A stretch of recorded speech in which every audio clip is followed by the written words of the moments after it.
Hello everyone, my name is El Parnaso and today I'm gonna tell you a story shared by the winner of the biggest regional ever in his country. This guy right here, who at some point was this guy right here. But at this point was playing purely. So I'm gonna share you the story that he was telling me just yesterday because I was just talking with him about how people were complaining and discussing a lot about floodgates lately, especially after the ban list. So I'm gonna tell you. So he just started to tell me how actually this regional he won it against a lot of bad luck. So he started to tell me that, and I wanted to share you that. So first, let's talk about something that is very important whenever you talk about a tournament or a deck approaching to a tournament. The decisions before the tournament started. In this case, the deck building. I just want to make some quick emphasis because a lot of people back in the day were playing, for example, this card, just like a lot of people are adding Mitsurugi to their pure Yami deck, right? Like this wasn't played here because it was a win more card. That's why you don't see it here. Because if you are in the point where you have two level 1 monsters, you are not going to use both of them to add a spell card that was used priorly to generate those level 1 monsters. You want to use that spell card prior to become one of those two monsters in an XYZ 2 monster. So the scenarios when this card was useful are just the fantasy land. A lot of people also were playing this card to quote guarantee Zeus. Why? Because you can use because first you can attack directly, trying to avoid monsters with high attack, and because you can use the quick effect to try to protect it, right? Technically, you can go through disruption with this card and summon the Zeus after. So, what's the problem with this? This card can avoid generic interactions that were very popular in this format, because he was just telling me that the anthropology work that he was doing, researching the local tournaments prior to this regional, showed him that a lot of people were playing a lot of Book of Moon, a lot of Impermanence, and this card can interact with those. However, there's a card that also can interact with those cards and has almost all the advantages of this card. This one right here. Yes, this card can attack directly, but cannot be destroyed by battle once per turn without having to activate anything, or detach anything. And if your opponent tried to use a Book of Moon or an Impermanence, this card actually can detach a material to negate and destroy the card. So you're actually in real life, you're going to be in a lot more scenarios where you're going to need to summon this card to play around these possible disruptions of your opponent instead of the fantasy land that those two prior cards provide to the poorly. And you don't want to provide fantasy to your decks. You always want to do this thinking before you decide to put a card in your deck, like this example that I just showed you, to decide what XYC1 was going to be playing in the deck. Only the Slacker Magician, because of those reasonings. And you can apply those reasonings to whenever you decide to build any deck at whatever tournament, depending of the ecosystem of that tournament. And it's up to you to try to do the anthropological research to try to predict that environment and play around it. Now, let's see if this is going to be relevant in the future, okay? Now, continue with the story. He, for example, decided to play 3 Book of Moons in the main deck, because understanding the environment, this is a regional in Lima, a lot of people can play a lot of anti-meta, and this is obviously a useful card against Pachycephalo, Inspector Border, blah, blah, blah, Yowen, whatever, right? And most important is to talk about right now is this card. He decided to play Twin Twister instead of Lightning Storm or Feather Duster because I know that Rescue Oils was popular back in the meta, but from his understanding, and because of the Lima environment, he needed to respect a lot decks like Flu and Deriz, and he needed to use the space in his extra deck that was invested to back row removal in cards that can interact with what you expect from the Flu and Deriz. you can use the duster or the lightings because those are in main phase and they can just change the trap and, do everything they want. So you can use Twin Twister in the draw or the standby to deal with the trap and the field spell, which are the things that you actually are more you care about the most, right? Also decided to use Cosmic because anti-spell fragrance was a popular card in the meta back then, and it wasn't at 1, it was at 3. So you need to respect that. And again, as I told you in a lot of my prior videos, you always want to play around your opponent's side deck with the cards that you are putting in your side deck. The most of you can, right? For example, if anti-spell is a 3 and everyone or almost everyone is playing it, you'd rather have this one as your back row removal than Duster or Lighting because they don't play around anti-spell. These do. And most importantly, these play really good against decks like 4-1 Duris and can be kind of useful against the Rescue Ace Steel, right? Like you can try to push the plays and try to put 2, blah, blah, blah, right? Not as good, but it's still useful. So you can see how these decisions are very important to make, and also very thoughtful to try to actually make the decision. But Parnaso, how does any of this has to do with having bad luck in the regional? Well, I'm just giving you the scenarios so you can see how these decisions were relevant at the moment of having a lot of bad luck. Okay, so let's see. So so he was telling me that even though he lost the dice roll and the first single in round 1, round 2, and round 3, he was 3-0. And at round 4, again, he lost the dice roll, and his opponent started with this. Okay, look, he drew Ash Blossom and Roland Lockbeard going second, so he was feeling nice. But his opponent started with normal Inspector Border. And then his opponent decided to activate Brand Diffusion. So Ash can't do anything, right? Now, what the opponent can make with Brand Diffusion that can harmonize with Inspector Border, you may think? Well, it's very simple. They can summon Albion, the Sanctified Dragon. And why is this relevant? Because first, now that they have a fusion, they can use an effect too, once per turn, right?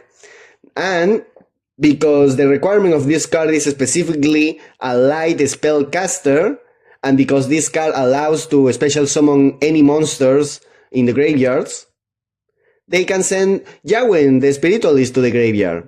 Because it's a spellcaster light, and this card says no monsters can be special summoned.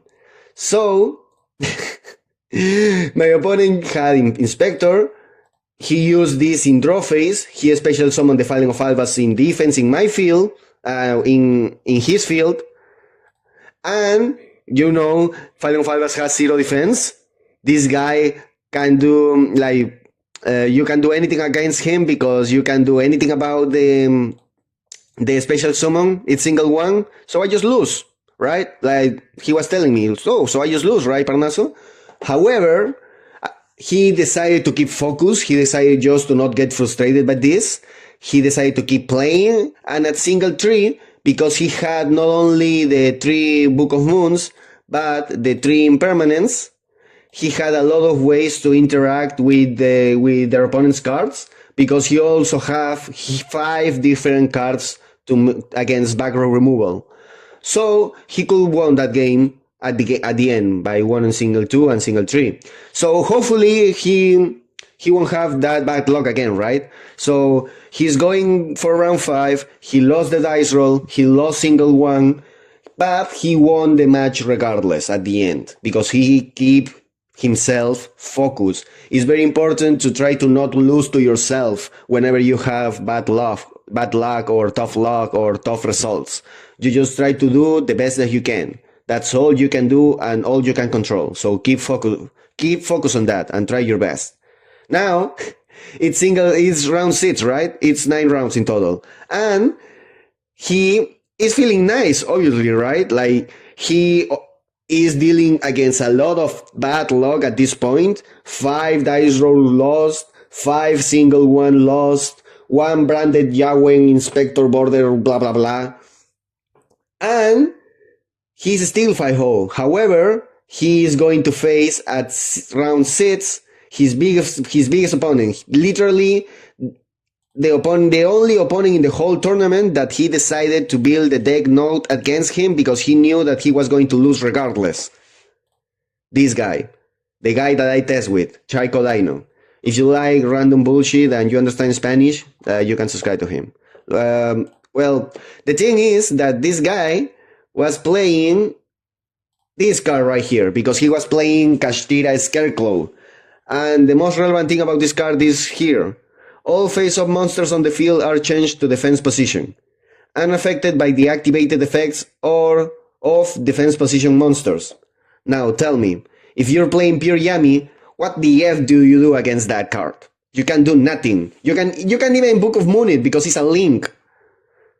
You can only use the impermanence, and even if you do, they're going to have everything else. They're going to have the Fenrir, they're going to have the trap that pops too, blah blah. So obviously, I ended up losing that match. He was telling me, right, and he started to feel like depressed, like, oh my god, all this tough luck is like life just don't want me to have success at this regional, right? And here comes round 7. He lost the dice roll again because against Chico Dino he lost the dice roll again. And his opponent, how do you think is going to start at round 7 in a regional when you are H1? Obviously, his opponent is going to start with normal summon inspector fucking border. That's how it started. You know, I bet you that you are not going to guess what his opponent at round 7 did to him after the normal inspector border. They activated Branded Fusion. They summon the goddamn Albion and they send the Yuwen again. And they exactly the same thing that it happened to him at round 4. Just 2 people at the whole regional, the biggest regional ever at that country, were playing Branded Inspector Yuwen. And he faced both of them. He lost the dice roll against both of them. He lost single one against both of them. And he still beat both of them. Because at single 3 against this guy at round 7, he normal summoned Pachycephalo and he set 3 cards. And he equipped the Moon Shield, the thing that protects him by battle and effects. And you know what this guy did? He activated Book of Moon and targeted Pachycephalo. His opponent used Solemn Judgment. At resolution, he activated another one.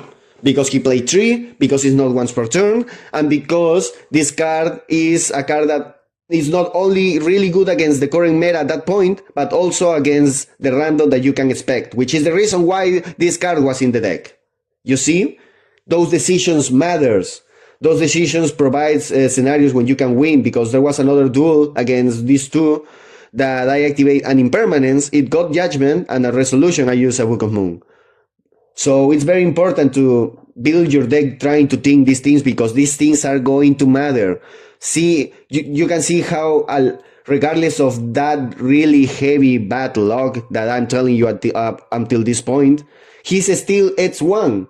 So at least he can make, top 4 or something, right? Now, he won round 8, even though he lost the dice roll again, and even though he lost single one again, because he kept focus. He was focused on do his best. And now, at round 9, the last one, he faced Rescue Ace. Without Lightning Storms, without Harpy Feather Duster. Hey, but you had Cosmic Cyclone, right? To deal with one of the 4 sets that they're going to make.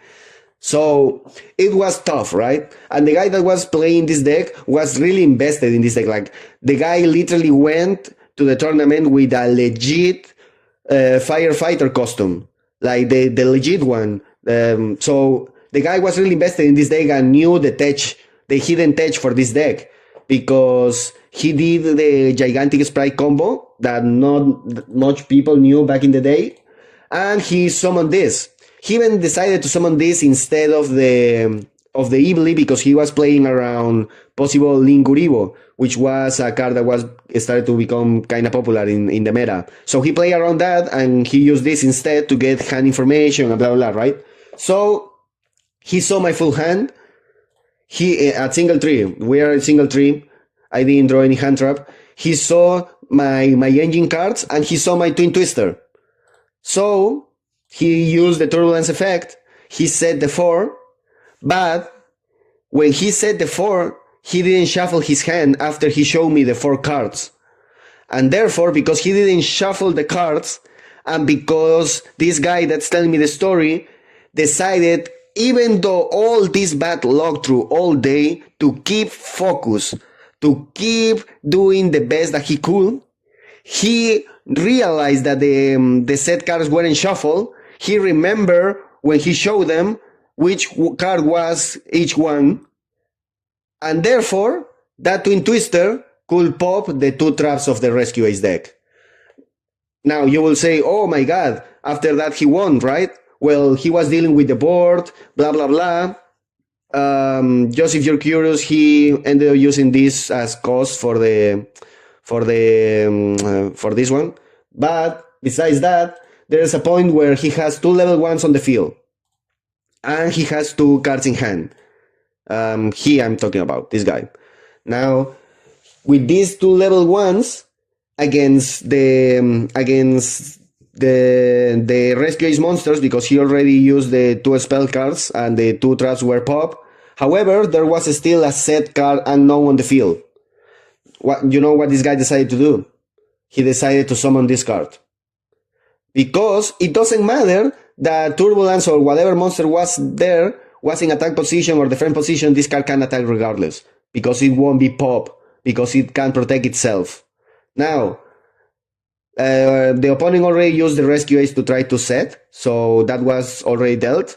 But the unknown set was a problem, and he decided to respect that, and instead of trying to play the engine and blah blah blah, he went to the Slacker, he went to battle, he attacked, and his opponent activated Infinite Impermanence.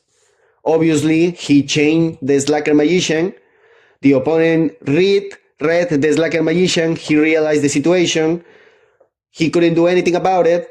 The Zeus was summoned, the Zeus or however it is, was summoned, dealt with the whole board, and you know one of those 2 cards in the hand was this one, Pretty. You know how many SYC Purley were summoned at that point? None of them. You know how many black Purley were used at that point? None of them. Because that's the way you push through boards. And therefore, he could make the whole Purley field after that because even my friend Purley wasn't used. And he won that single. But look at how that single was won because of these kinds of decisions. Imagine that everything that I just told you happened, except the Slacker Magician. And it was any of those SYC one that I showed you before. Even against all that I told you, wouldn't bother because that extra impermanence plus the full Rescue Ace combo would have been enough to make him lose the duel. You know how these decisions matters and how you can go against even the the worst luck that you may have ever. And you can still win the regional because the guy that beat you lost the last round, and as you can see, the tiebreaker was really in the favor of this guy.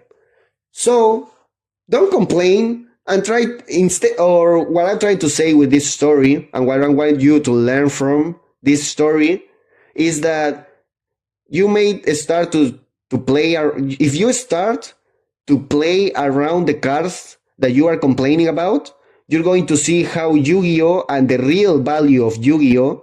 Is the intellectual challenge that it provides with these kind of cards, with these kind of environments, and the merit that there is to try to study the environment and to play around it. You can see how decisions matter. So if you like it, let me know. If you want advice or something regarding this deck, if you're still playing it, like you can let me know. And I'll see you tomorrow. Bye bye.